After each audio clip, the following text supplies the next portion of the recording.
Hello, everybody, and welcome back to Old Spook Lane as we're talking about creepy topics here on Creepy Chats. I am Patricia, and I am here with Arun Mehta from the Arun Mehta Show. Hello. So last week we had a whole group of people discussing about the Owl House Season 2B to get us prepared for this podcast. I'm sure a lot of people already know about this, but due to a Disney executive saying that the Owl House was not fitting their brand, they actually cut the Owl House's third season into 3 45-minute specials. And today we're going to be talking about the first one, which is called Thanks to Them. So, my initial, by the way, we watched this episode today, just to give everyone some context to this, so we watched it all the way through, and I think my initial reaction to this episode was it far exceeded my expectations in other places, but, I think it was a very well-done episode with only a small amount of time to work with, and, just to address, I mean, I'm sure we've addressed this already, again, like the fact that, the Owl House has been cut, short in Season 3, and, we talk about this all the time, and I know everyone's really upset about it, but there's no changing that now. Like, we are where we are at the minute, and Dana and the crew are having to basically be quite inventive with some of the stuff that they're doing.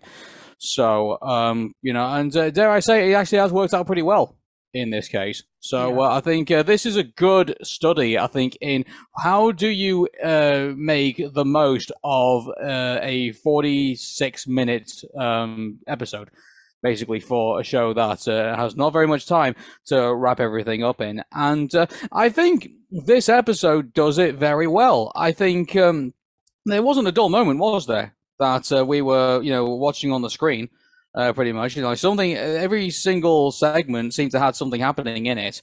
And so we come to, like, the, I don't know if you want to start off with the first bit and we go all the way forward through the episode. All right, then let's do that. So, taking place immediately after Kingstide, Luz, Amity, Gus, Willow, and Hunter are left in the human realm, and they decided to go back over to Camilla's house so that they can be able to settle themselves in. And we have this really sweet reunion with Luz and Camilla, and then we have everybody explaining over to Camilla about the situation, with Luz and Hunter hiding their secrets, with Luz hiding the secret with the fact that she was able to help Philip with introducing himself to the Collector and getting his powers initially, and then Hunter hiding his secret of the fact that he's a Grimwalker and he's the clone of somebody who happens to be really close with Emperor Bellows. So they're trying to hide the secret so that they can be able to not get their friends upset. And then they decided that they were going to tell them when it was the right time.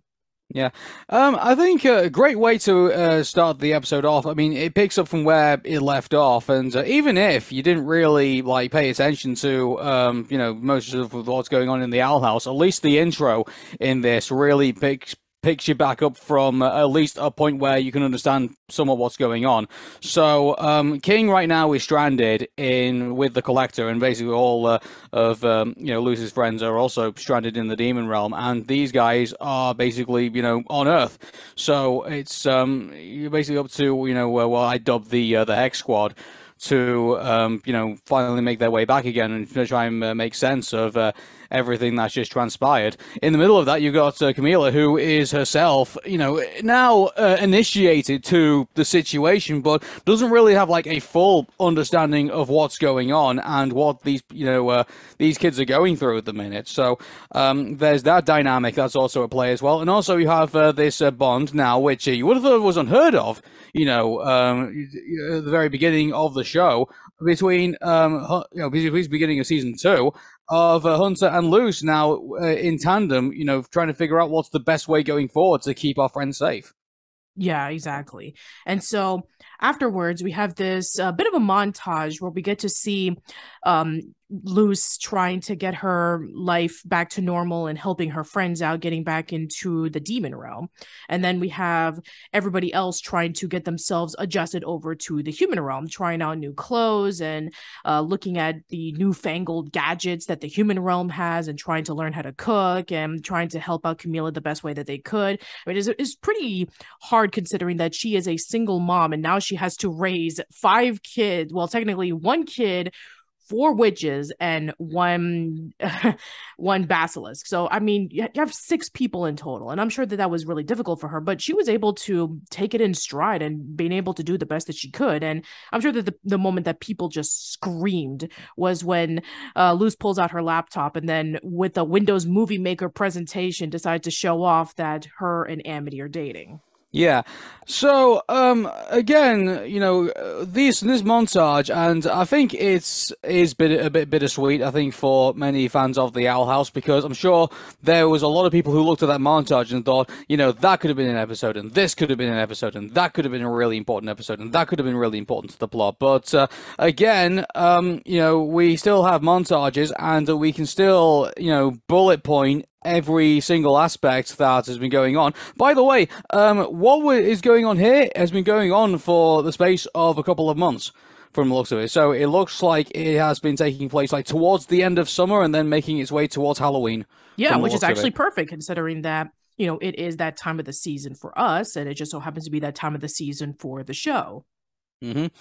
So that's where we currently are at the moment. So we begin the scene with Luz basically going to school, and the rest of the witches, funnily enough, learning Spanish. Yeah, they are learning Spanish with this whole Duolingo app. So they can be able to, learn Spanish and being able to talk to Camilla and show them that they're able to work hard and give them the opportunity to learn a language that Luz not only speaks really well, but Camilla speaks really well, so that they can be able to show how appreciative they are. And of course, V just knocks it out of the park with her speaking Spanish pretty fluently. Yeah, I mean, I mentioned before when you and I were talking about it, like, after we watched the episode, I think that's pretty much in character and pretty much in the style of V, because V is a basilisk. Her whole the whole idea of the character is that she's got a power where she can adapt into different scenarios, and one of her strong points of adaptability, I think, will be her to be bilingual, because obviously she needs to if she in her nature, if she were to be able to, it's sort of like illusion magic in a way. Like, if you remember before with the head of the Illusion Coven, like, he ran everything as a show, pretty much. And so I think probably imagine that, the Basilisks, I think, obviously have a better intent than I think probably than the head of Illusion Coven had. But, I mean, V, I think, as a species and as a character and as a,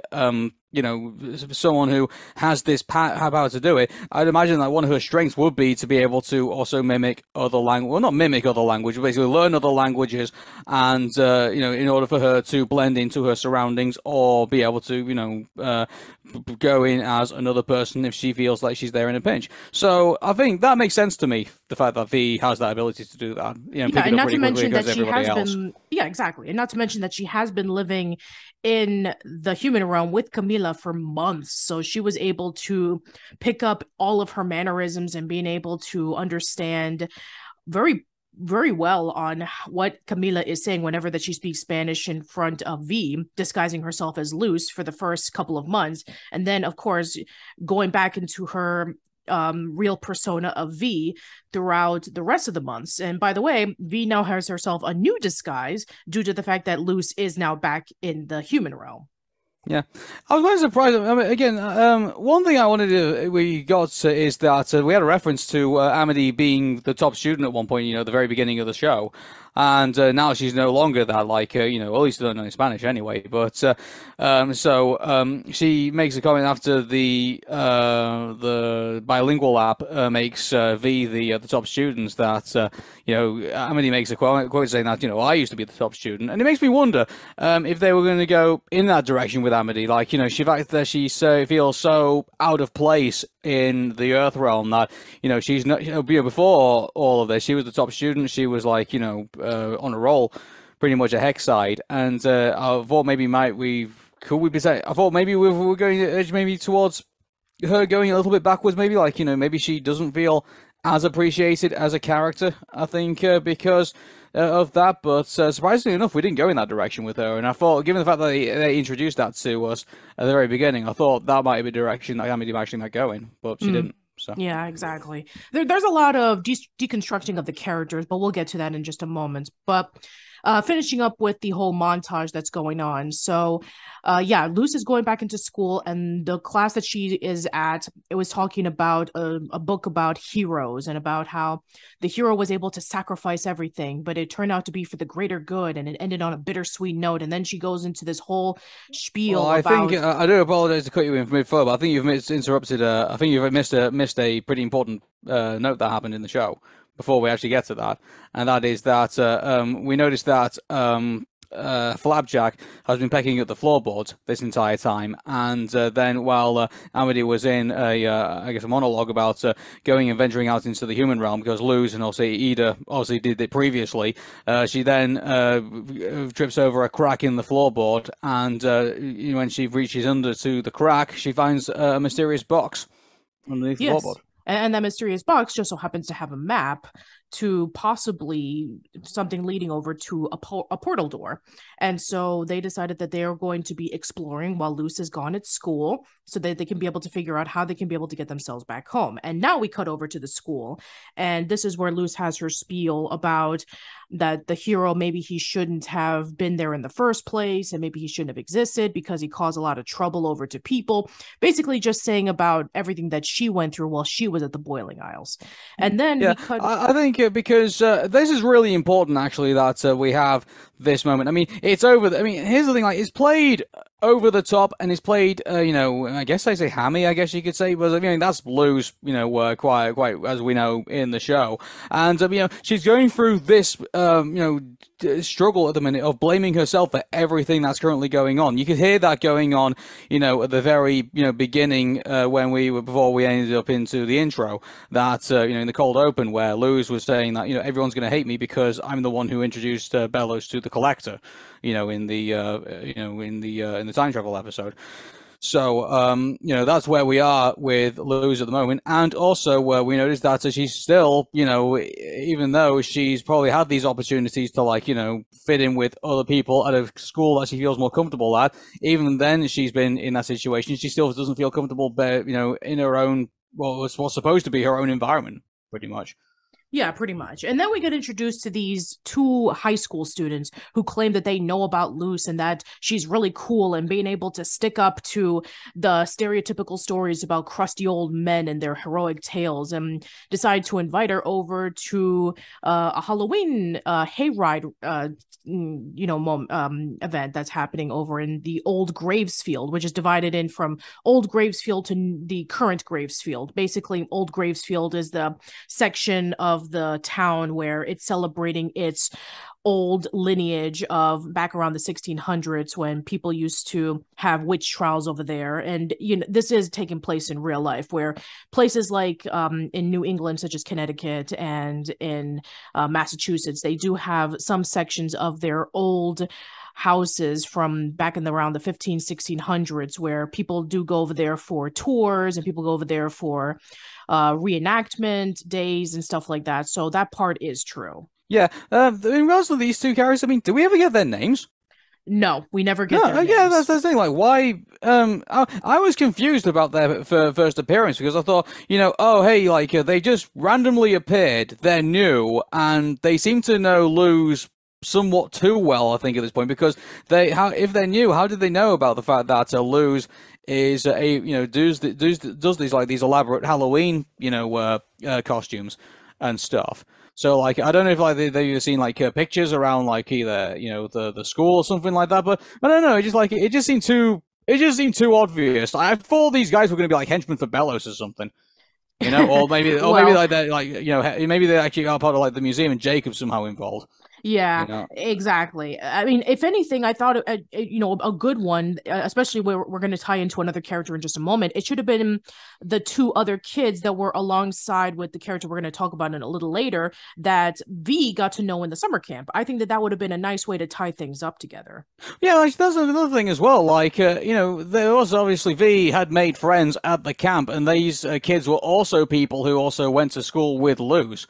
So, yeah, I'm quite surprised we didn't see more of them, really. Like, Maury Mark made a really big deal about them in the comics and, in that. Like, where Rebecca Rose has obviously been trying to, tie things together. And dare I say, even inject some, fan interpretation, I think, into this as well. Because, even in one of the montages, like, I'm pretty sure I've seen fan fictions where you see Luz and Amity dance in the rain. And here it is actually in the show. Mm-hmm. So that was actually a really good touch. Yeah. If you ask me, even if it did seem a bit out of the continuity, because obviously they knew that the human rain wasn't threatening anyway. So it was even then. I think it was put in there. I think for the fans, I think to kind of like obviously get really excited about. Obviously, yeah, I mean, it's more Lumity. who's going to say no to that? Exactly, Yeah, I was going to say that, especially since we weren't going to have any more opportunities for Lumity due to the fact that the season has been cut to only 3 45-minute specials. So but putting that aside, I mean, I get everyone complains about that, but I mean, like, with what we've got, I mean, it's good that even in the montages and even in small places that we don't realize, there are some like cute Lumity moments that actually are injected into there. Yeah. And dare I say, like, we even got that here in the show. We'll talk about them later on, probably.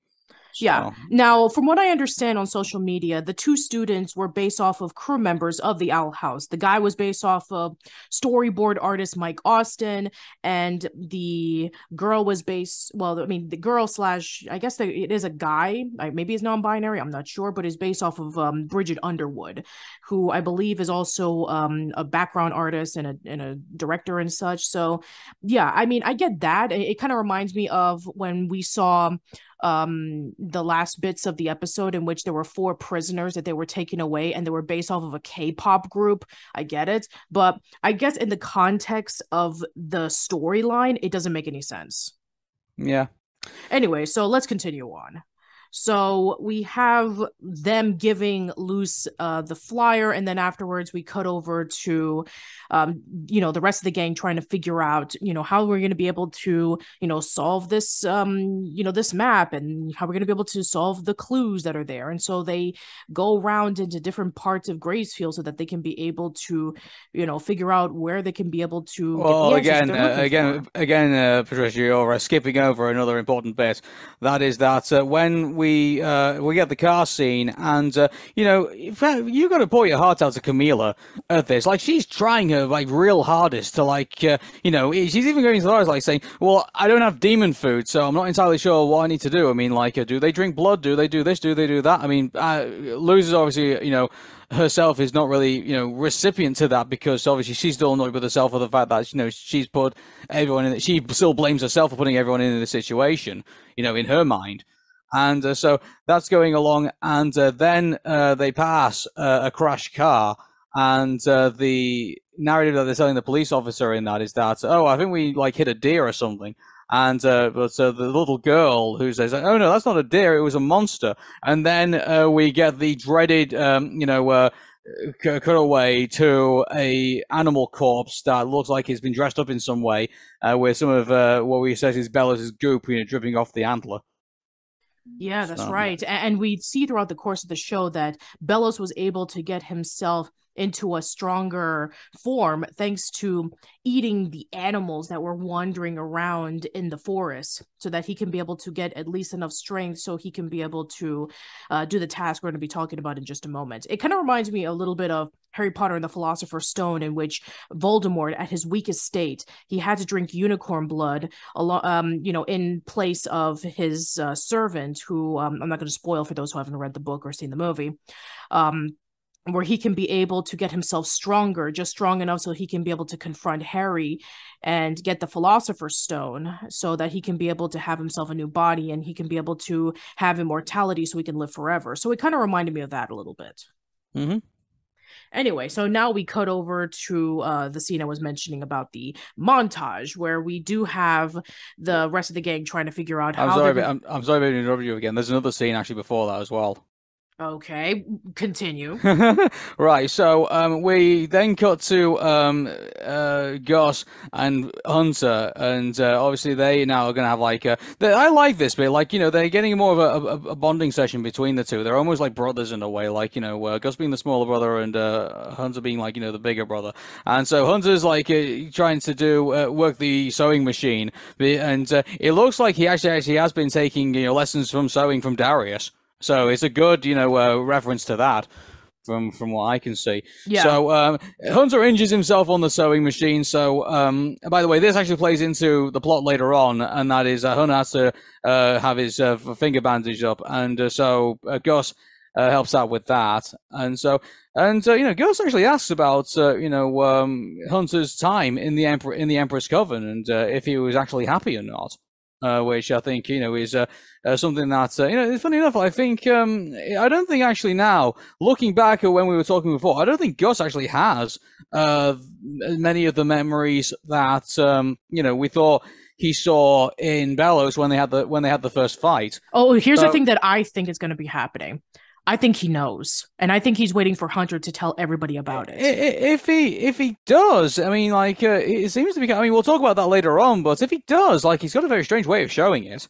Like, I mean, he's a 12-year-old kid who literally just saw through the Emperor's mind about all the traumatic stuff. I'm sure that he wouldn't even be able to understand how to process it. Well, by the way, I'm sorry to reference this game to anybody who doesn't like it, but Perfect Dark Zero. If you remember, there was a plot in the movie where Joanna Dark had to memories subconsciously planted in her mind with a device that was put in by a professor, and so maybe it might be one of those situations where he has looked in Bellows' mind, but is actually buried in his subconscious, and he's actually not aware of it himself. And maybe he needs to do something with his illusion magic in order to awaken those memories again.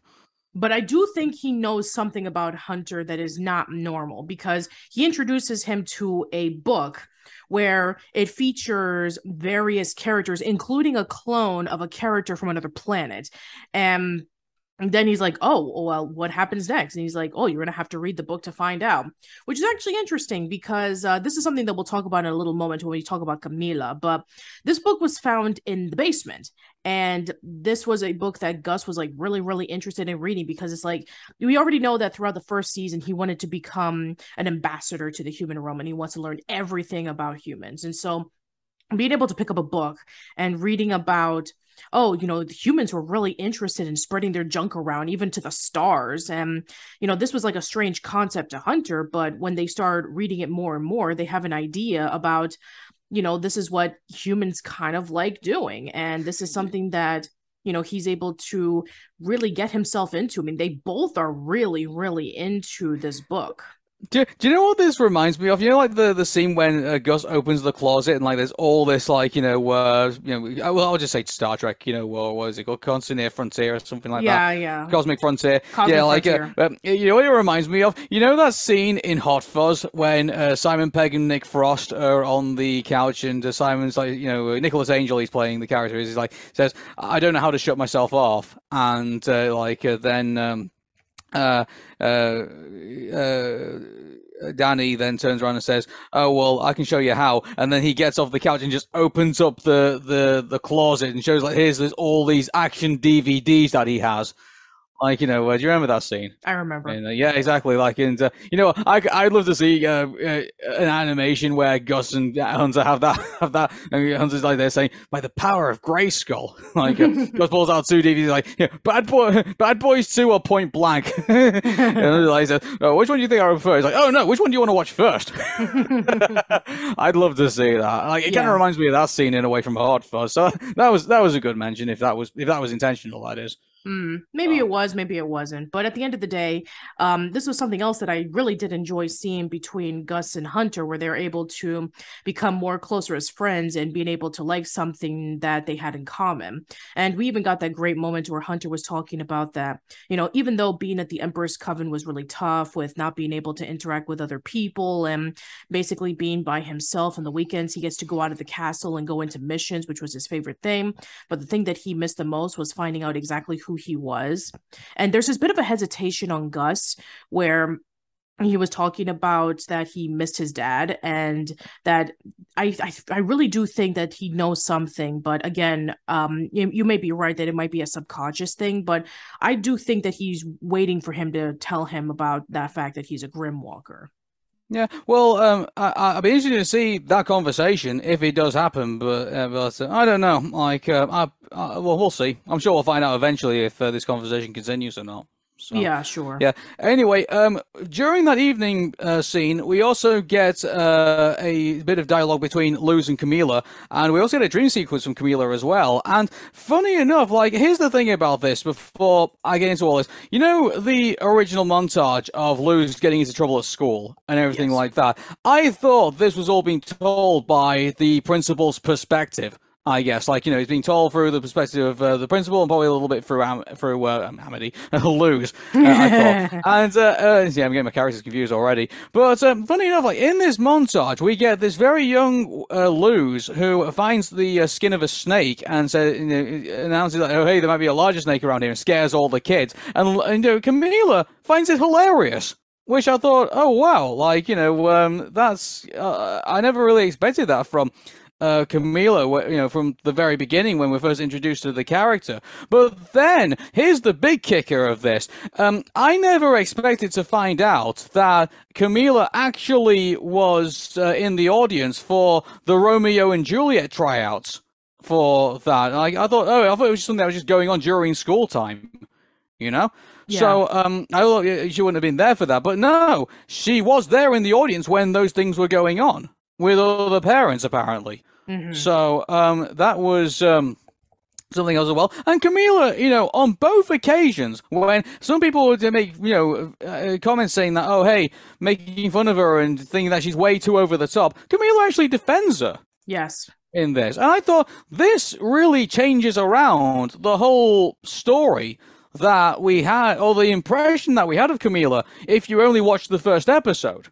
When I first, was introduced to the Camilla character, I turned around and said, oh, well, you can't blame her for not taking too much interest in, what Luz is doing.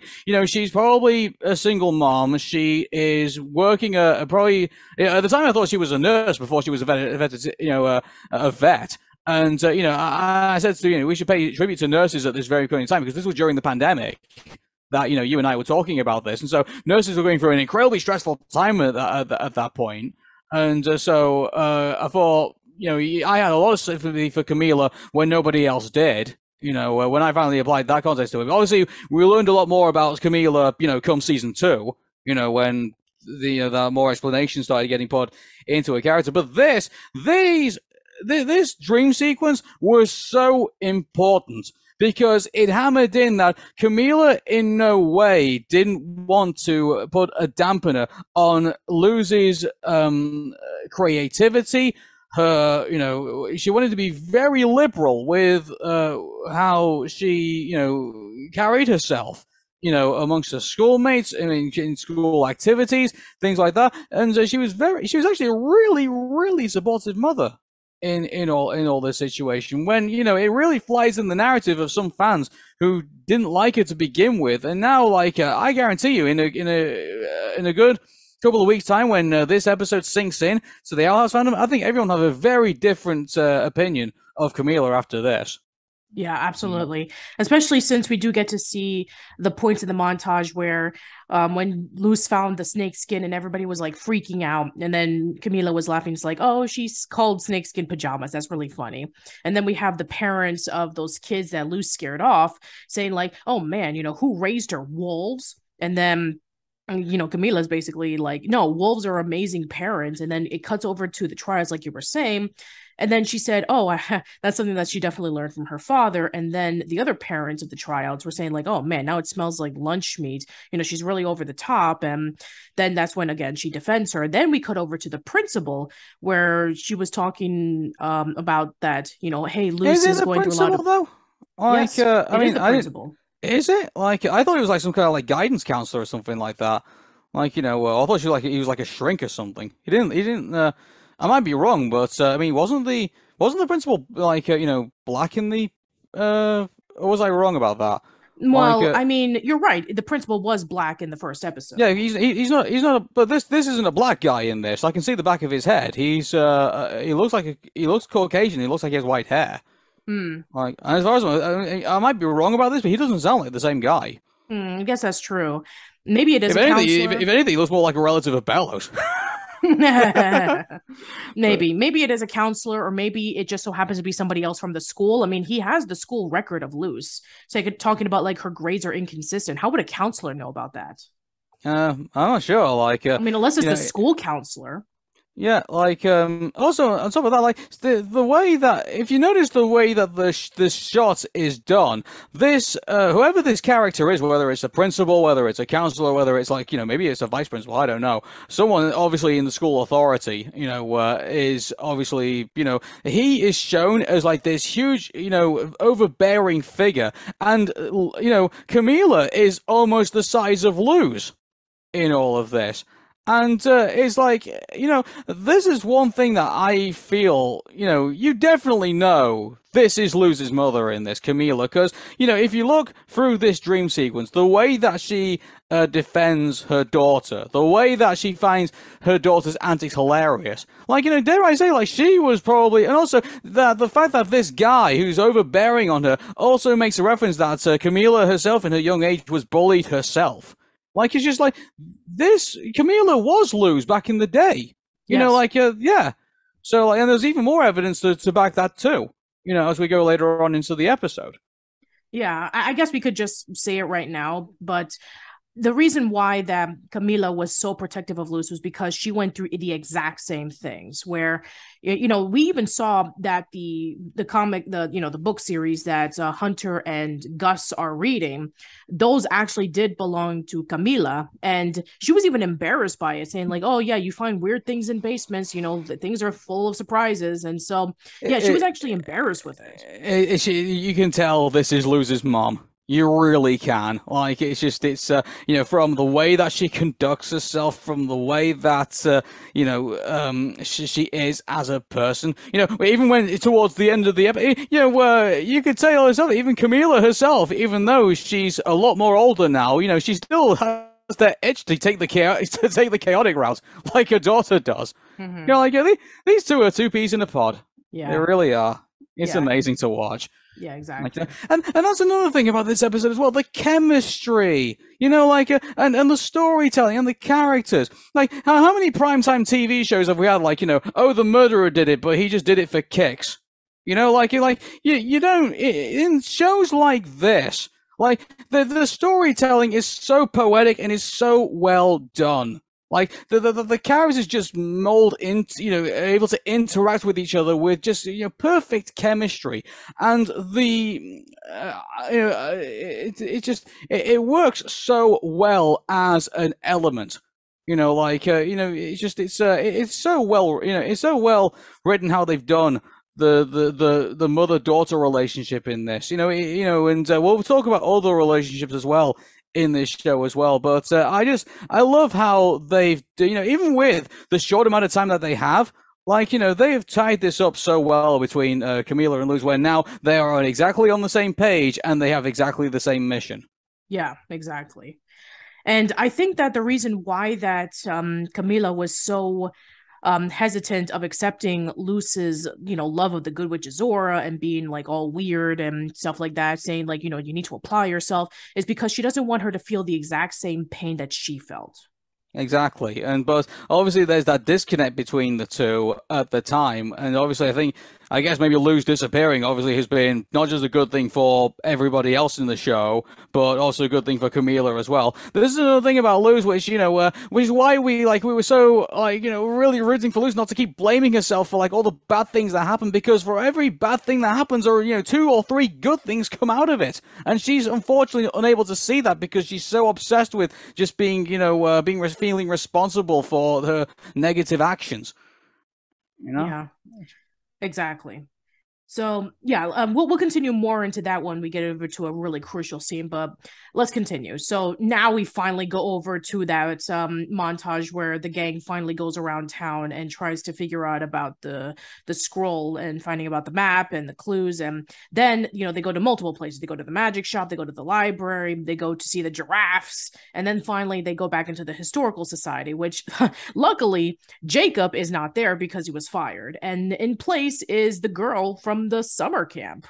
Yeah, so Marcia makes another return and also she's working part-time there now, yes. From the looks of it, and which, by the way, fits her character very well, because if you remember at the very, when we first got introduced to V, and we first got introduced to the kids over that she went to the summer camp with, they are pretty much, she would be, it's funny that she didn't end up bringing Marcia actually over to, we'll get that to the very end of the show, but I'm really surprised that Marcia didn't end up going with them back to the Boiling Isles, when you really think about it, because you would have thought that she would have been some kind of help, because she understands some of the darker elements, I guess you could say, of of the Boiling Isles. She seems, she might have actually been to the Boiling Isles herself, but she seems to have quite a bit of it nailed down from the looks of it.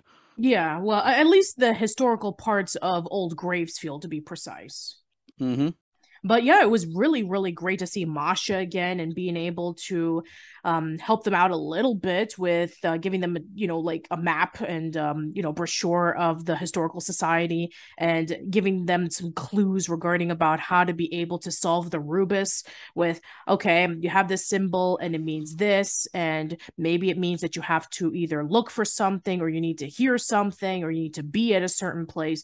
And so they finally put the 2 and 2 together, and it turns out that in Old Gravesfield, there's a cemetery, and buried within the cemetery is Titan's blood, and that will be able to give them the opportunity to go over to a part of the cemetery where there's a portal door.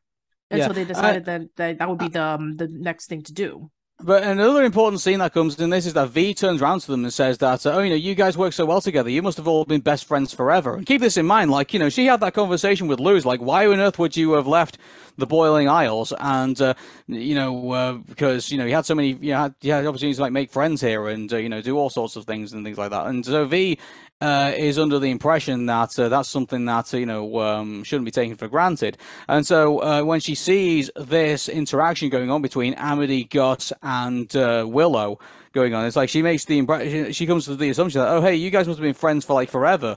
But in actual fact, they were, obviously, as we know, in the from the first and second seasons, they definitely weren't. They definitely were, apart, and it's only because they've had this opportunity, actually there's another thing as well, they start to feel kind of while they feel sad about being stranded in the human realm, it has given them an opportunity to have some bonding time with one another.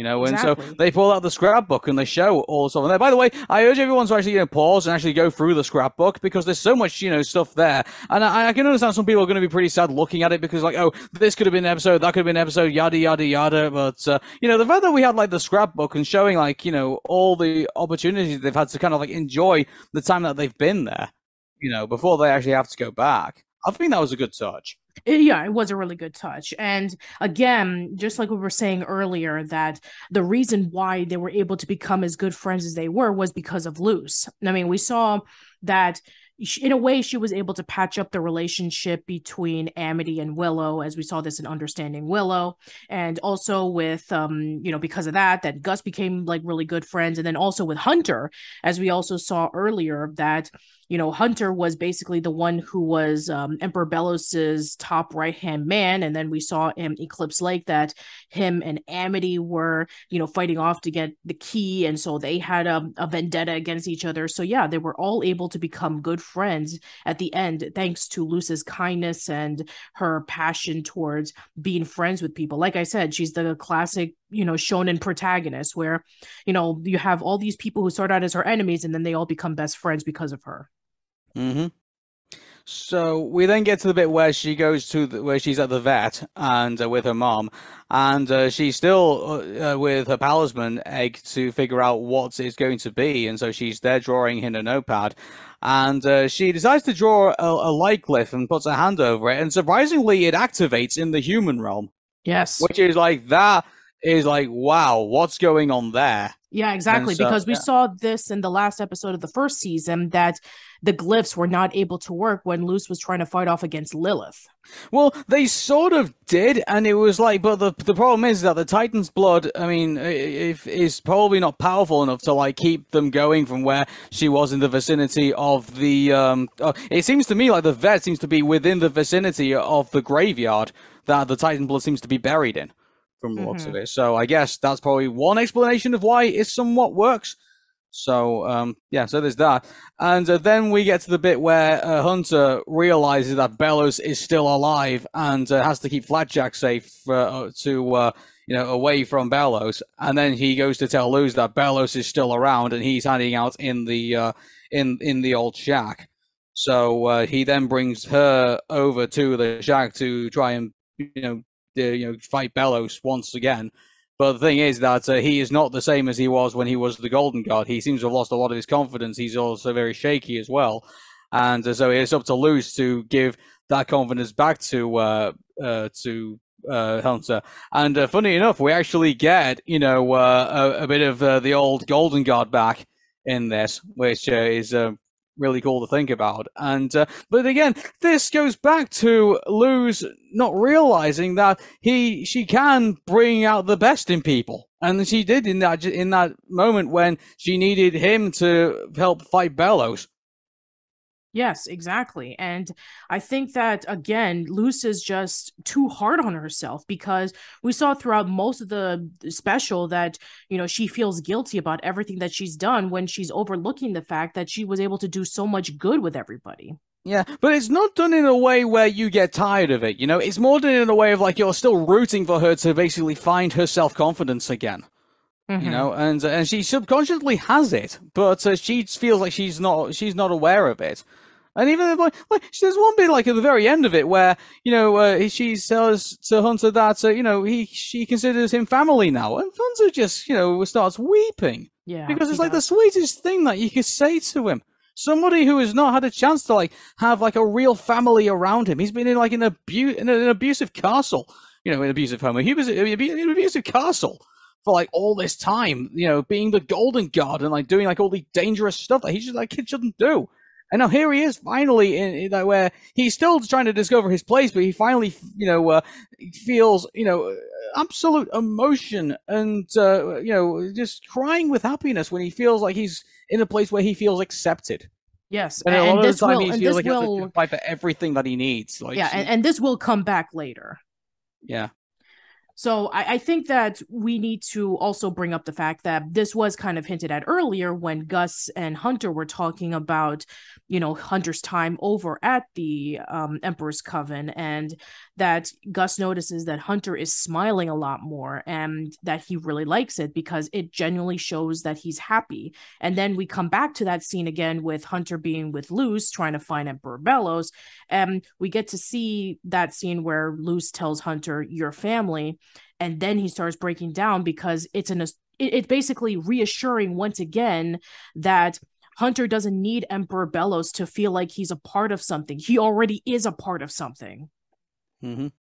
So then we get to the point where the kids are all looking for Halloween costumes, and that's when Amity gives Luz the idea that for the Halloween party that's going on in the center square, that they will go as I think it's Hectite and Azora. Yes. I think, yeah. So they'll go together. And by the way, all the fans were jubilant over this because they've wanted to actually see them do this, of course. since the beginning. So there's that. But then they put on the Good Witch Azura, the second movie. Of course, there's movies. Of course, there's movie. Oh yeah, of course, there's movies. Azura. But then Azura in that movie drops the line, I'll never forgive you for this ever, and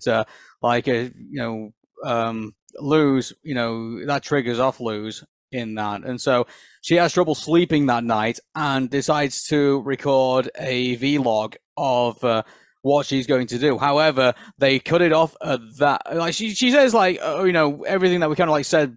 We've kind of assumed before that, this is, she feels like this is her fault, and like no one would be in the situation if it wasn't for me. So I'm going to do something, to rectify my mistakes, but we're not told what at that point. And then we cut to the Halloween scene. Yes. We cut over to the Halloween scene where everybody is in their costumes and, they're going to be heading over towards the hayride tour with Masha. And then we have, of course, Gus helping out with a woman who is trapped in a cage because they're doing the reenactment of the witch trials that happened in Gravesfield. And Gus does an illusion with the guy who is calling out to the woman, no, you're a demon and you've done witchy things. And so he does this really funny thing where he actually does give him the pan legs, and so he runs off and starts panicking, and then everybody starts cheering. Then here comes Jacob basically saying, these are the demons, why are you cheering for them? They came from Mars, look at their ears. And then Gus was like, dude, what are you doing with my costume? And then the police arrested him because, it's Halloween, and it makes a lot of sense why they would be dressed up like that because they're in costumes. Nobody would assume that just because they have the ears, they'll be like, oh, where do these people come from? It's like, oh no, this is just part of their costume. So we got 7 seconds of Jacob there, which I think is probably 6.9 seconds too much. Yeah. So I guess the theory that some people had about they're going to be teaming up with Jacob so that they can be able to learn more information about old Gravesfield. No, that's not going to happen.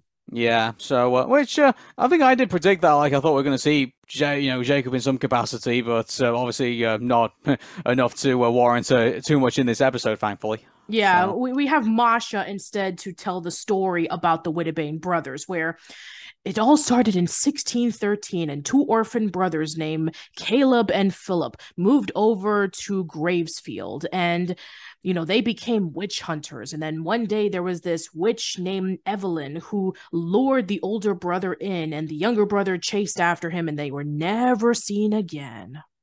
Yeah. So so now it comes to the identity of Evelyn in all of this. Yes. And obviously, I think it's pretty obvious at this point because we knew that Philip Wittebane was hinted at to be Emperor Belus, and when they drop these characters and it's like, oh, who are they related to? Actually, who could they potentially be? I think it's pretty safe to say that Evelyn is tied to the Clawthorns in some way, shape, or form. Yes, I think absolutely, and this cemented it with one scene that I'll talk about later. But I mind just looking at the way that they designed Evelyn in the in the caricature that when she was on there, she's wearing red exactly yes. Also there was a reference to Evelyn with Flapjack as well. Yes. So yeah, it all fits together. Yes. Pretty much. Yeah, so this is a theory that I had stated way back in the podcast where we talked about season 2A, where did Ida find the portal door? At her backyard, and nobody else knew about this portal door leading over to the human realm. And we even talked about this when Gwendolyn came into the picture, talking about, my great-great-grandmother told me a story about a human that was here hundreds of years ago. She is the only one who's ever mentioned this. Nobody else in the demon realm even remotely mentions about Philip Wittebane. How did Gwendolyn know about Philip's journal being in the library? And how did, the family even knew knew about humans being in the human realm. So I assumed, okay, maybe they've lived next to each other. Maybe they were good friends, or maybe they were related. Well, I think that a lot of people can assume right now that there is definitely a close relationship between the Wittabanes and the Clawthorns. Yeah, like it's just Hunter could potentially, Hunter is, what would that make Hunter then if in relationship to Ida, I guess. Yeah, I mean, I guess that would make Hunter like the clone of the great great great grandfather of Ida. I'm not sure. Like, I don't know. It's kind of weird when you really think about it, but yeah, it kind of reminds me of Futurama, in which Fry found out that he's his own grandfather. Well, it's kind of like, a lot of people have been, given the fact that, Ida has like the bye, and also Hunter has that bye as well. Like, a lot of people are tying that together and saying, hey, these two could potentially be related. And and then there's also the thing about the birds, where we know that Ida has Albert, and we know that Lilith has the raven, and we know Gwendolyn has a eagle. So yeah, there's like a tie of birds throughout the Clawthorns, and we can assume that birds are definitely that part of their family, where they all have bird palismen. And we have, just so happens to be, a bird palisman that Hunter seems to have. So that seems to be a coincidence, but no, we actually do get to learn more information that palisman might have belonged to Evelyn. We then go to, which I think is probably the most important thing, I think, for Camilla, which really, takes her on this journey over to the Boiling Isles, and that is this. Now, originally, when we talked about this, I was saying that, pay attention to the phone, because if you remember, Luz was doing all these videos and trying to send them over to her mom, but obviously because she didn't have any signals, she wasn't able to get them to her. But now that she's back back on Earth from the Boiling Isles, her phone will give me a signal again. I thought what would happen is that all these video messages that she's been sending to her mom this entire time would go to her, and then it would show her basically what the Boiling Isles is like, and give more context to basically what's going on. And but funnily enough, we actually get something better than this. And that is that she picks up the laptop where Luz has been doing her vlogs pretty much since she was a little girl. Yeah. Pretty much. And so she starts off with the one where she's moving in for the first time. And the reason why they're moving in there is because it's nearer to the hospital that her dad needs to go to in order to get treatment for his sickness. So we have that first video about her moving in, and then we get the second video. And the contrasts on these are night and day. She's all, happy and colourful, like in the first one. I'm still a bit annoyed about having to move. But then in the second one, there's what I can probably imagine is her funeral dress. And, she just looks so defeated. And she says, "Oh, this is the worst week of my life," and this is assuming that her dad has passed away on that week, and then the funeral was also that week too, I'd imagine. So the one important thing in that video is that we are then given the revelation that it was her own dad who gave her the first Good Witch Azura book. Yes. So now, a lot of people say, well, that's not as impressive as, your theory that, her dad was somehow tied into, all the, shenanigans that are going on in Greyfield. Well, technically it is, because if it wasn't for her dad giving her the first Good Witch Azura book, likelihood is, Luz would never have taken an interest into witchcraft. So, if anything, her dad has set all these events forward. Yes, that's right. And also, we saw throughout the course of the other videos that Camilla was watching that she became really obsessed with the Good Witch Azura. She started buying more of the books. She started decorating her room more. She talked about, I want to be able to, put all these things together so that I can be able to make my my mom happy and show my mom that I'm able to apply myself. And she got her head with a sword. Yeah, that explains why she has short hair. Oh, that was brilliant. Yes. And then, of course, the second to last video was her doing the presentation that we saw literally in the first episode with the book report, where we saw that Griffin, where she was going to stuff the spiders in there. And she was like really happy about this book report. She was hoping to impress her mom. She was hoping to impress her teachers about how passionate she was. And she also showed the snake. And, you know, she was really happy about it. And then finally we go over to the last video, which is her recording the diary of her saying that she messed up everything and it's all her fault that all of the events happened. And she decided that she was going to stay in the human realm permanently once they find out how to get back over to the Boiling Isles. Yeah. You know, it's, I miss Bright-Eyed Luz. I got to be honest with you. It does make me want to watch season 1 again, but you know, yeah, like, this is a lot of people saying the same thing about Steven Universe. It's like, okay, you know, I miss the bright, young, happy Steven as opposed to like the depressed Steven when, you know, he find out more about his mom and all that kind of stuff. So yeah, it definitely gave me those vibes all over again.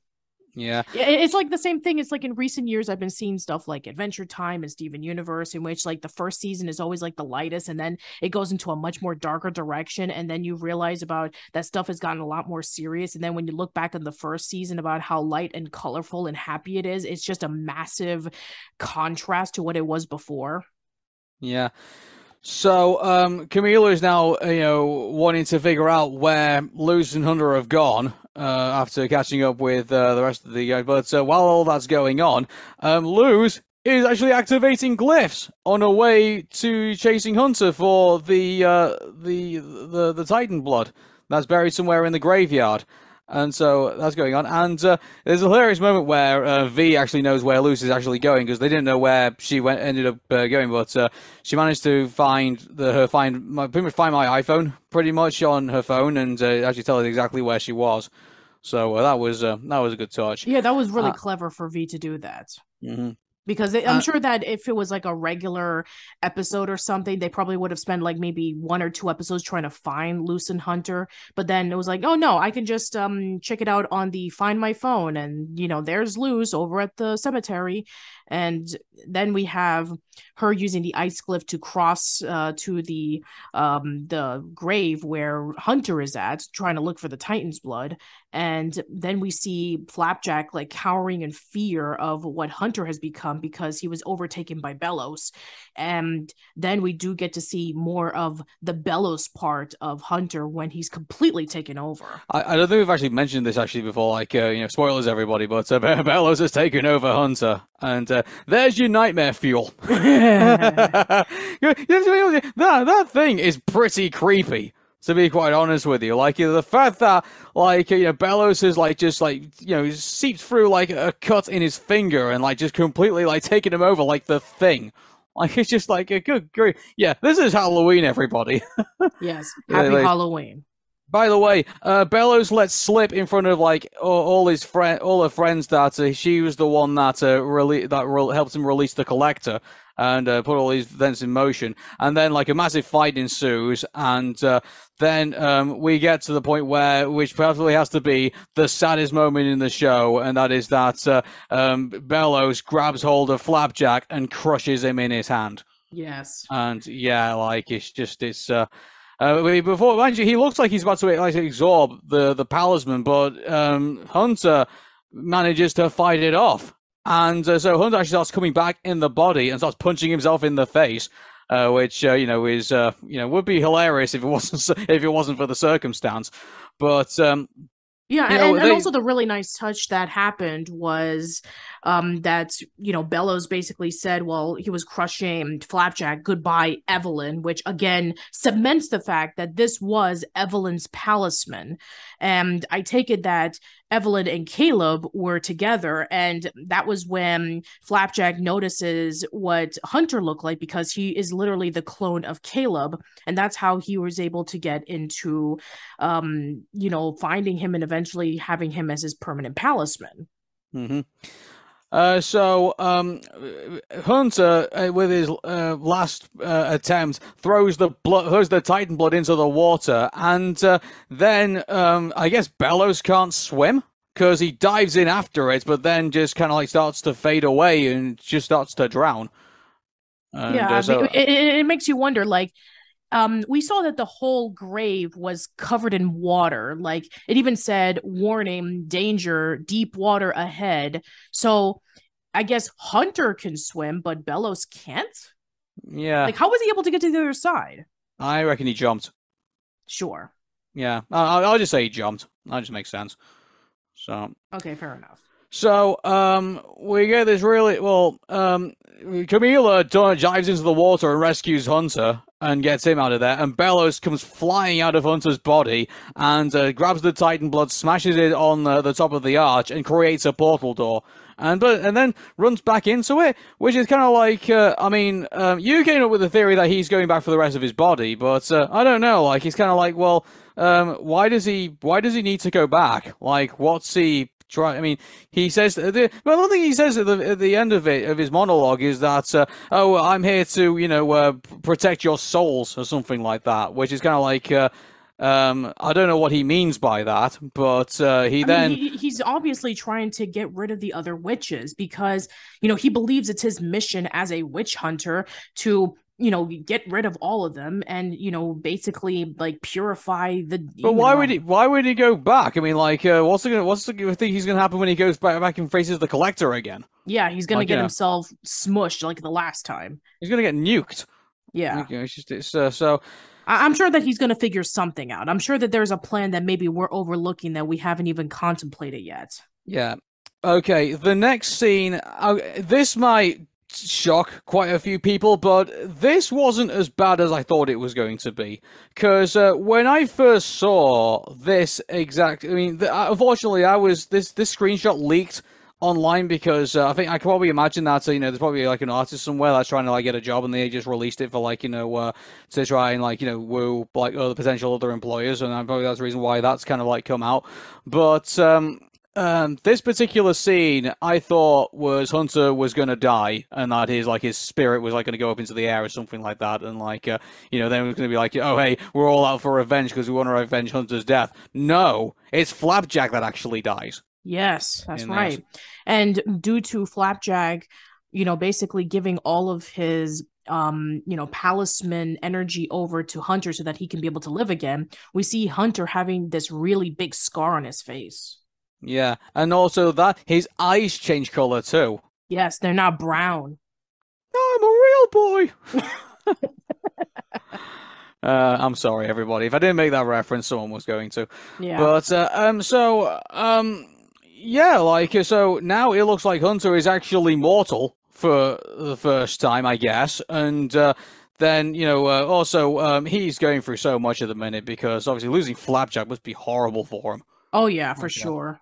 Yeah, and also it's not going to do much good for him. Like the fact he's still trying to figure out who he is. Yeah, and the fact that Bellows is alive and now everybody knows he's a Grimwalker. Yeah. So we then get this moment with Luz saying that, she's about to announce that the best thing for everybody is that I stop doing so much damage and that I go, you guys go back into the boiling house and I stay here permanently. Before she even gets a chance to, announce that, Camilla grabs her daughter and does probably the most Luz thing you could probably do and says, I'm going in with you. Which I thought was amazing. Yes. That rocked. I mean, imagine this particular moment for a lot of the fans of the series. I mean, when we saw the last episode of season 2A, where Camilla told Luz, promise me that you'll stay when you got the opportunity to go find a way back home from the Boiling Isles. And, I don't want to leave you. And, I want you to stay here. I'm sorry for everything that I've done. And Luz wanted to find a way to keep that promise. And then we saw throughout the course of this special that Camilla had been watching the videos that Luz has been doing on her laptop and maybe on her phone. Maybe it was done off screen. I'm not sure. Or maybe it'll play off a little bit later. Who knows? And her hanging out with her friends and being able to, being happy for the first time in who knows how long since, before her father died. And the fact that she was able to see this change in Luz that she's never been able to imagine. it's kind of crazy to think about how far it's come since then, where, she was like saying, I want you to go over to this camp because I want you to, apply yourself, to, I want you to come back home after being in this place that I have no idea where you're at, to, I understand where you're coming from because I felt the same way, to, I'm going to the place that you were there before because I know what you're going up against and I want to be able to help you. So yeah, we've come a full circle with Camilla. Yeah. And I have to say, we've come to the moment where I think it's pretty badass. Like everyone has their moments of just saying reason why they're going back, and Hunter just breathes in, says we're going home, Flapjack, and goes in, and Gus waves goodbye to and so does Willow to the human realm, and Amity gives Luz a kiss on the cheek and says I'll see you on the other side.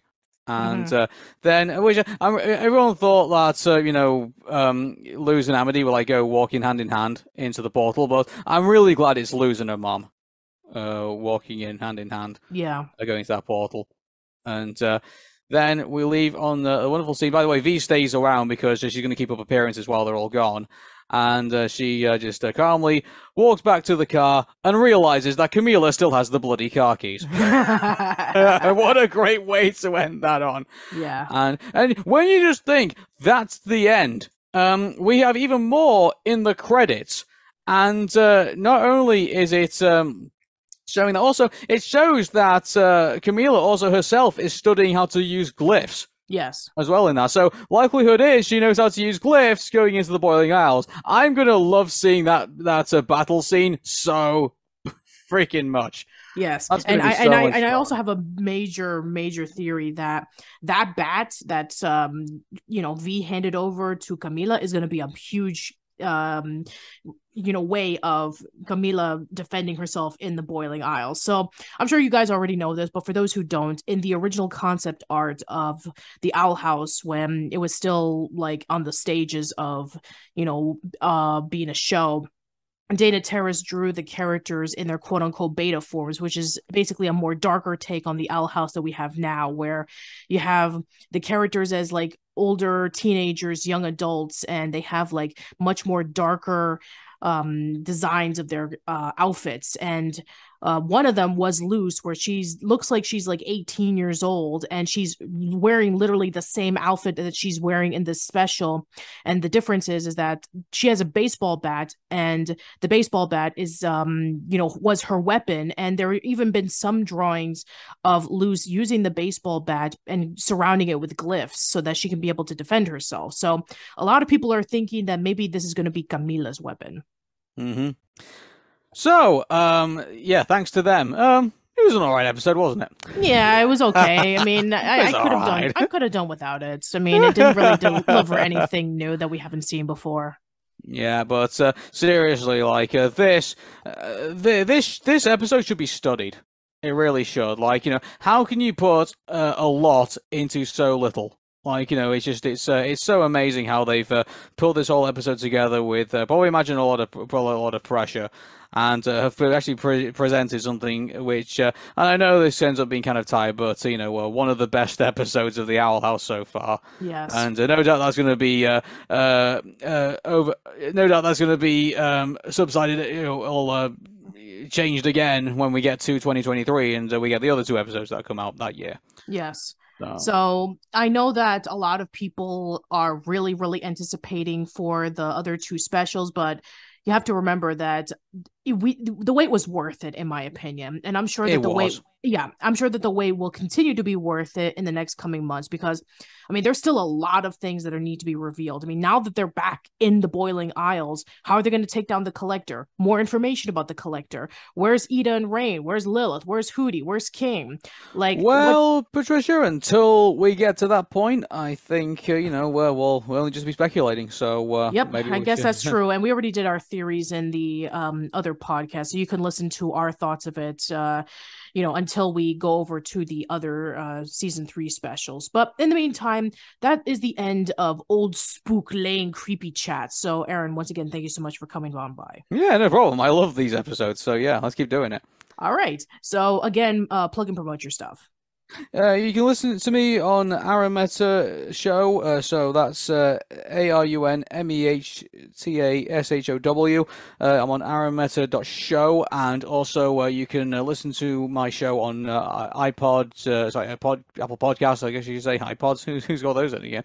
But also, if you want to follow me on Twitter, it's Arun Mehta Show. That's ARUNMEHTASHOW. And if you want to ask me a question on Tumblr, it's arunmehta.tumblr.com. And yeah, also I hang out on Reddit, so yeah, check me out there. All right. And as for me, you can check me out on oldschoollane.net, youtube.com/oldschoollane, facebook.com/oldschoollane. I'm on Twitter at Patty_B_Miranda. You can check out my podcast on Anchor, Spotify, Google Podcasts, Apple Podcasts, Stitcher, Radio Public, multiple places. New episodes of the podcast will go there first, and then they'll go up in a few days on YouTube. Next week on Old Spook Lane, we're going to be continuing the series of podcasts with discussing about Nickelodeon Halloween specials. If you remember, many years ago, we talked about Nickelodeon Christmas specials with John and Douglas from the podcast called Who Loves Orange Podcasts. And now we're going to be covering the Halloween specials, and I'm sure that we have a lot to talk about, so stay tuned for that. Until then, that's it. Hope to see you around soon. Take care. Bye, everybody.